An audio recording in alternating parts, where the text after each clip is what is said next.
Admission of a new partner जो chapter है, इसमें हमने एक टॉपिक पढ़ा था revaluation of assets and liabilities. Whenever a new partner is admitted in the firm then assets and liabilities are revalued. जब assets और liabilities की रीवैल्यूएशन की जाती है तो उसके लिए जो हम अकाउंट बनाते हैं रीवैल्यूएशन अकाउंट, तो वो हमने पढ़ा था जिस ट्रांजैक्शन से फर्म को प्रॉफिट हो वो हम सीआर साइड में रिकॉर्ड करते हैं। तो वो होता है अगर कोई एसेट्स इंक्रीज़ होती है या हमारी कोई लाइबिलिटी है वो डिक्रीज़ होती है तो वो फर्म के लिए बेनिफिशियल होता है, तो उसे सीआर साइड रिकॉर्ड किया जाता है। और रिवैल्यूएशन अकाउंट के डीआर साइड में जो लॉस होते हैं, जैसे किसी एसेट्स की वैल्यू कम हो गई, डेप्रिसिएशन लग गया, या कोई लाइबिलिटीज़ इंक्रीज़ हो गई, तो वो फर्म के लिए लॉस होता है, तो उसे डीआर साइड लिखते हैं। फिर जो रिवैल्यूएशन का प्रॉफिट और लॉस होता है उसे ओल्ड पार्टनर्स में ओल्ड रेशो में डिवाइड किया जाता है। तो ये हमने कंसेप्ट पढ़ा था। प्रैक्टिकल प्रॉब्लम उसकी सॉल्व नहीं की थी, तो आज हम रिवैल्यूएशन अकाउंट का एक एग्जाम्पल करेंगे, प्रैक्टिकल क्वेश्चन। हमारे यहाँ पेज नंबर 60 पे एग्जाम्पल 42 जो है वो रिवैल्यूएशन अकाउंट का दिया है। इसने रिवैल्यूएशन अकाउंट हमें इसको बनाना है। तो क्वेश्चन है Rohit and Mohit are partners. तो कुछ इस तरीके के क्वेश्चन जो अब एग्ज़ाम में आएंगे वो 6 मार्क्स के जो क्वेश्चन हैं वो अब स्टार्ट हुए हैं। तो Rohit and Mohit are partners sharing profit in ratio 3:1। दो पार्टनर थे, दोनों का प्रॉफिट शेयरिंग रेशियो दे रखा है।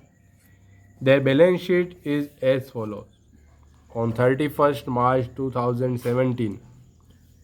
तो जब 16-17 जो ईयर इनका एंड हुआ उस समय इनकी फाइनेंशियल पोजीशन क्या होती है, balance sheet financial position show करती है। तो उस डेट पे इनकी फाइनेंशियल पोजीशन बता रखी है। तो एसेट साइड भी है और लाइबिलिटी साइड भी है। अब एडिशनल इन्फॉर्मेशन में हमको देखना है कि क्या, क्योंकि रिवैल्यूएशन अकाउंट का प्रैक्टिकल क्वेश्चन हम करने जा रहे हैं। तो they decided to admit Sumit. Rohit Mohit partner थे, न्यू पार्टनर आ रहा है सुमित, ऑन 1 अप्रैल 2017। वैसे भी जब क्वेश्चन आएगा कभी किसी पार्टनर्स को नॉर्मली ईयर के बिटवीन द ईयर उसको एडमिशन नहीं दिया जाएगा। कोई आके कहे कि मुझे अपना पार्टनर बनाओ तो उसे कहेंगे कि अभी 4 महीने और इस ईयर के बाकी हैं, जब अकाउंट्स क्लोज हो जाए उसके बाद नेक्स्ट ईयर से तुम पार्टनर रहना। तो 1 अप्रैल 2017 को उसको पार्टनर बनाया और new profit sharing ratio will be equal. बहुत इंपॉर्टेंट लाइन है।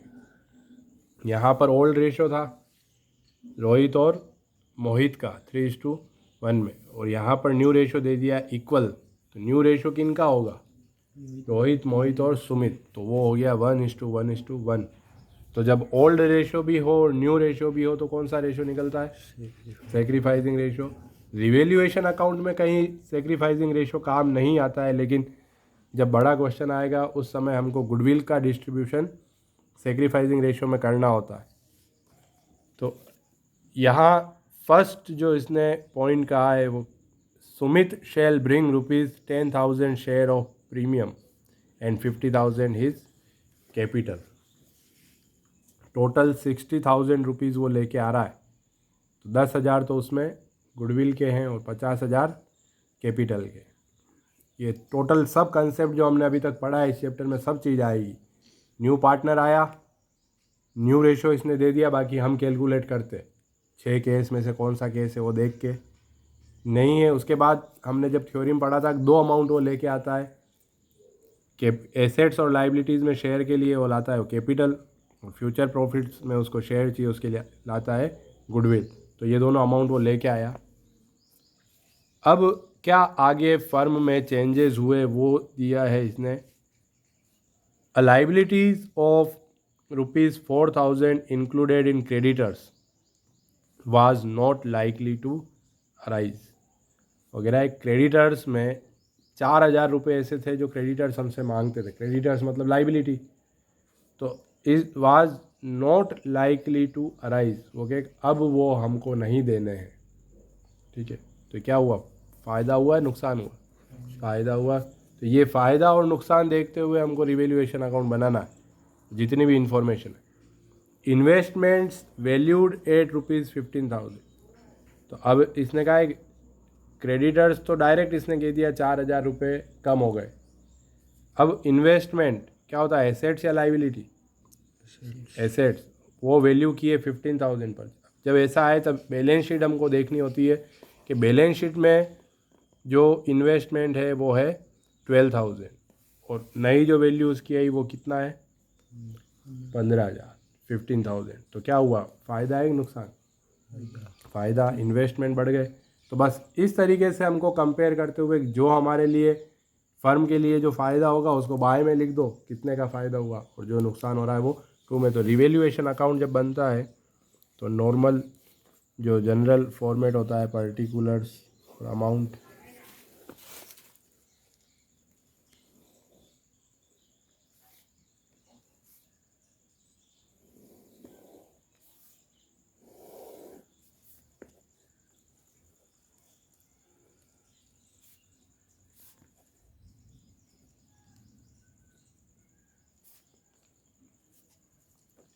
तो यहाँ पर फर्स्ट इसने कहा था क्रेडिटर्स 4,000 से कम हो गए, तो ये भी हमारे लिए फ़ायदा होता है। तो बाय क्रेडिटर्स, ये बस इस जो रिवैल्यूएशन अकाउंट में ये किया जाता है, जितना फ़ायदा जितना नुकसान हुआ एसेट्स एंड लाइबिलिटीज़ पे वो लिखो।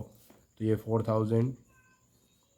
फिर इन्वेस्टमेंट 15,000 वैल्यू हुए, जबकि पहले जब बैलेंस शीट थी उस समय वो कितने थे 12,000। तो इसकी वैल्यू भी मार्केट में बढ़ी है, तो बाय इन्वेस्टमेंट। तो 3,000 रुपये ही आएंगे, 15,000 वैल्यू हुई लेकिन 12 तो पहले से ही थे। तो चेंज कितना हुआ 3,000। तो जो चेंज अमाउंट है वो उसमें लिखते हैं। फिर फोर्थ इसने कहा है create provision for bad debts 5% and provision for discount on debtors. ये तुमको एक चैप्टर पढ़ाया था, प्रोविजंस एंड रिजर्व्स। तो प्रोविज़न डेटर्स पे बनाना है, प्रोविज़न फॉर बैड डेब्ट्स। हम ये मान रहे हैं कि हमारे जो डेटर्स हैं उनका 5% जो होगा वो डूब जाएंगे पैसे, तो ये प्रोविज़न क्या होगा, नुकसान। तो 2 PBD इसे कहा जाता है, प्रोविज़न फॉर बैड डेब्ट्स। कौन सा कंसेप्ट लगता है, कौन सा convention? Convention of conservative. Future losses should be provided. जो फ्यूचर के कोई भी लॉसेज होते हैं उनके लिए पहले से प्रोविज़न बनाना, but future income should not be anticipated. Profit should not be show unnecessarily, excess show ना हमको नहीं करना, ये कंजर्वेटिज्म था। तो प्रोविज़न फॉर बैड डेब्ट्स नुकसान 5%। तो डेटर्स है 40,000, 40,000 का 5% कितना होगा 2,000। और डिस्काउंट ऑन डेटर्स 2%। उसने क्या कहा, एक प्रोविज़न और बनाना है। उसने कहा कि जितने भी हमारे डेटर्स हैं उसका 5% तो डूब जाएंगे और 2% हमको डिस्काउंट देना पड़ेगा। प्रैक्टिकली जितने भी बिजनेस होते हैं उसमें ये होते हैं कि हम 50,000 रुपये लोगों से मांग रहे हैं, तो ज़रूरी नहीं कि सब लोग हमें पूरा पैसा दे देंगे। तो हम क्या करते हैं, पहले से ये मान लेते हैं कि इतना डूबेगा, तो वो भी लिख दिया। और फिर हम ये भी मान रहे हैं कि इतना पैसा उनको डिस्काउंट भी देना पड़ेगा। वो आएंगे, किसी से 1,200 मांगते हैं तो वो कहेगा 1,000 रुपये ले लो और हिसाब राउंड फिगर में क्लियर करो। तो वो एक प्रोविज़न और बनाना है, तो प्रोविज़न वापस बढ़ा, तो इसको कहते हैं PDD, provision for discount on debtors. तो वो कितना परसेंट का 2%। तो अब यहाँ पर ये चीज़ ध्यान रखनी है कि 40,000 का 2% वो यहाँ पे नहीं आएगा। 40,000 का 2%, क्योंकि 40,000 में से 2,000 तो वैसे ही डूब रहे थे। तो जिन लोगों के पैसे डूबे उनको डिस्काउंट थोड़ी देना पड़ता है। डिस्काउंट तो जो बचे हुए हैं, तो 40 में से 2 डूब जाएंगे, 38,000 जो है वो हमको पैसा देंगे, तो उनको फिर 2% हमको डिस्काउंट देना है। तो 38,000 का 2% 760 रुपये PDD आएगा। फिर इन्वेस्टमेंट्स वैल्यूड एट, ये हो गया 2%। Land and building undervalued by 5,000, बहुत इंपॉर्टेंट लाइन है। लैंड एंड बिल्डिंग क्या है, एसेट्स, अंडर वैल्यूड बाय 5,000, तो नुकसान नहीं है, फ़ायदा है। अंडर वैल्यूड लिखा हुआ है। अंडर वैल्यूड मतलब कि हमने उसको अंडर वैल्यू कर रखी है। यूँ थोड़ी कह रहा है कि land and building will be decreased या value of land and building be decreased, ऐसे नहीं। ये कह रहा है land and building undervalued by 5,000 की जो चीज़ 55,000 की है या 60,000 की 55 की है तो हमने 50 बता रखी, 1,05,000 की तो हमने 1,00,000 बता रखी। तो सही वैल्यू करेंगे तो क्या होगी, बढ़ेगी घटेगी? बढ़ेगी। तो यहाँ उल्टा सोचना पड़ता है, एक एक वर्ड ध्यान से अपने को पढ़ना पड़ता है। अंडर वैल्यूड कहाँ है, मतलब हमने अंडर वैल्यू कर रखा है, तो अब उसको बढ़ाएंगे तो बाय लैंड एंड बिल्डिंग होता है ना। बहुत बार हम किसी हमारी एसेट्स होती तो हम मानते हैं इसके 10,000 रुपये आ जाएंगे, ऐसे मान के चलते। पर होता क्या है कि मार्केट में उसकी 12,000 14,000 रेट होती। तो जब मार्केट की रेट पता चली तो फ़ायदा हुआ, उस रेट को बढ़ाया हमने। तो अंडर वैल्यूड था 5,000 से, तो वो बढ़ जाएगा। Plant and machinery over valued bye 10,000, ये आया। प्लांट एंड मशीनरी जो थी उसको हमने ओवर वैल्यू कर रखा था, किससे से 10,000 से। तो अब कम करेंगे तो वो हमारे लिए लॉस होगा। तो टू प्लांट एंड मशीनरी 10,000। फिर फर्नीचर इज़ डेप्रिसिएटेड, अब ये आया देखो, फर्नीचर को डेप्रिसिएट करना है बाय 10%, तो कम होगा टू फर्नीचर। तो 10%, तो बैलेंस शीट में हम देखेंगे 16,000 का है तो 1,600 उसका डेप्रिसिएशन। बस रिवैल्यूएशन अकाउंट का यही कंसेप्ट होता है। हमारे लिए जो फ़ायदा है, हमारे लिए जो बेनिफिशियल है, वो CR साइड रिकॉर्ड करो, जिस लाइबिलिटी या जिस एसेट्स में लॉस हो रहा है उसको DR साइड, और लास्ट में फिर प्रॉफिट और लॉस जो होगा उसको डिस्ट्रीब्यूट करना। तो आगे इसने कहा है trademark valued at ₹3,000। Trademark intangible asset होती है, तो वैल्यूड एट 3,000, तो पहले क्या वैल्यू है 5,000 बैलेंस शीट में, और अब कितनी हो गई 3,000। तो लॉस हुआ तो टू ट्रेडमार्क 2,000। एसेट्स बढ़े लाइबिलिटी कम हो तो ये प्रॉफिट, एसेट्स कम हो लाइबिलिटीज़ बढ़े तो वो हमारे लिए लॉस। बस इनको इधर उधर लिखना है। Patent reduced to 2,000। पेटेंट ये भी क्या है, इंटेंजिबल एसेट्स है, ये रिड्यूस्ड हुई कितने से 2,000। अब देखो यहाँ पर एक चीज़ जो मुझे सिखानी है सबसे इम्पोर्टेंट, वो है एक वर्ड आता है बाय और एक आता है टू। अभी यहाँ लिखा हुआ होता है पेटेंट रिड्यूस्ड बाय 2,000, 2,000 रुपये से कम हुआ तो डायरेक्ट लिख देते टू पेटेंट। यहाँ पे क्या लिखा हुआ है, पेटेंट रिड्यूस्ड टू 2,000, तो हमें क्या करना पड़ेगा, बैलेंस शीट में देखना पड़ेगा कि पहले कितना था। तो पहले कितना था वो 6,000, और रिड्यूस्ड टू 2,000 हुआ मतलब कितना कम हुआ 4,000 कम हुआ है। रिड्यूस्ड टू मतलब 2,000 रुपये तक कम हुआ है। रिड्यूस्ड बाय 2,000 होता तो हम डायरेक्ट लिख देते। तो जब भी वर्ड आए बाय तो उस समय हमको डायरेक्ट अमाउंट लिखना है, लेकिन जब वर्ड आए टू तो बैलेंस शीट में उसका अमाउंट देख के कंपेयर करके लिखना है। एक होता है 50,000 रुपये का फर्नीचर है और उसमें लिखा हुआ है कि फर्नीचर 10,000 रुपये से कम हुआ, तो कितना कम हुआ 10,000 ही कम हुआ। और एक यूँ कहते हैं कि फर्नीचर 10,000 रुपये तक कम हुआ, तो कितना कम हो गया 50 से 10,000 रुपये तक कम हुआ तो 40,000 कम हो गया। तो वो वर्ड है डेप्रिसिएटेड बाय, रिड्यूस्ड बाय लिखा हुआ हो या टू लिखा हुआ हो। तो यहाँ क्या है, पेटेंट रिड्यूस्ड टू 2,000, तो पहले पेटेंट था 6,000, रिड्यूस्ड हुआ 2,000 तक, तो टू पेटेंट कितना कम हुआ 4,000। ये सीखने जैसा, यहाँ गलती हो सकती है इस अकाउंट। जल्दी जल्दी में हम 2,000 लिखते हैं।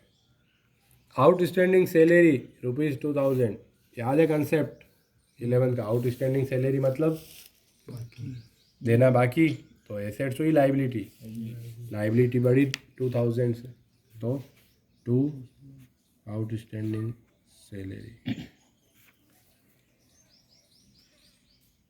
फिर प्रीपेड इंश्योरेंस, प्रीपेड पहले ही दे दिए, एसेट्स होते हैं तो बाय प्रीपेड इंश्योरेंस। कोई खर्चा बाकी हो तो लाइबिलिटी, पहले ही दे दिया हो तो एसेट्स। इसलिए 11th क्लास के कंसेप्ट लास्ट तक काम आते हैं। फिर कह रहे हैं claim for damages ₹2000 is accepted. कहीं किसी के नुकसान हुआ होगा, डैमेज हुआ, उन्होंने हमारे पे केस किया तो वो हमने एक्सेप्ट किया तो लॉस हुआ, तो 2 क्लेम्स फॉर डैमेजेस वो है 2000। There is also unforeseen liabilities for ₹5000, जिसकी हमने आशा नहीं करी थी, अनफोर्सिन लाइबिलिटी वो भी बढ़ गई तो लॉस हो गया। 2 unforeseen liability 5000। Stock is value date, ये आ गया वैल्यू डेट। क्या करेंगे, बैलेंस शीट में देखो 15,000 स्टॉक, कम हुआ तो 2 स्टॉक, 13,000 उसकी वैल्यू हुई तो 2,000 रुपये। अनरिकॉर्डेड एसेट्स ₹10,000, ऐसी एसेट्स भी थी जिसको रिकॉर्ड किया हुआ नहीं है तो फायदा हो गया, तो bye assets 10,000। A debtor whose dues of ₹500 was written off as bad debts paid ₹400 in full settlement। जिसको हमने बेड डेट्स माना था, बेड डेट्स रिकवर्ड पड़ा था, वो 400 रुपये दे के गया तो बाय बेड डेट्स रिकवर्ड, फ़ायदा हुआ है 400। बस ये होने के बाद अब CR की टोटल करेंगे, फिर DR की टोटल करेंगे। तो जो जिस तरफ की DR की टोटल अगर ज़्यादा आती है तो वो लॉस, CR की टोटल ज़्यादा आती है तो प्रॉफिट। तो यहाँ इस क्वेश्चन में DR की टोटल ज़्यादा है तो यहाँ लिखेंगे बाय पार्टनर्स कैपिटल।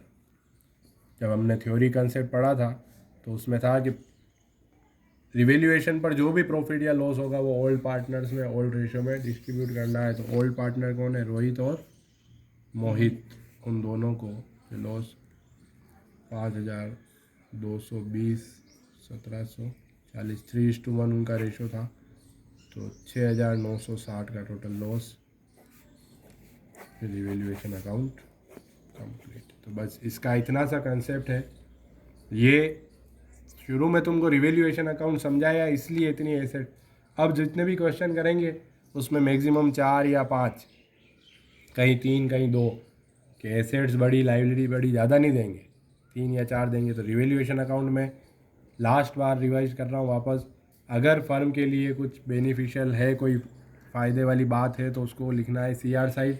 वो कब होता है, जब कोई एसेट्स बढ़ रही हो या लाइबिलिटी कम हो रही हो। और कोई लाइबिलिटी बढ़ती है और एसेट्स कम होती है तो वो लॉस होता है, तो उसको DR साइड मतलब 2 साइड रिकॉर्ड करना है। और लास्ट में प्रॉफिट और लॉस को ओल्ड पार्टनर्स में ओल्ड रेशियो में डिस्ट्रीब्यूट करना है। ये रिवैल्यूएशन अकाउंट कंप्लीट।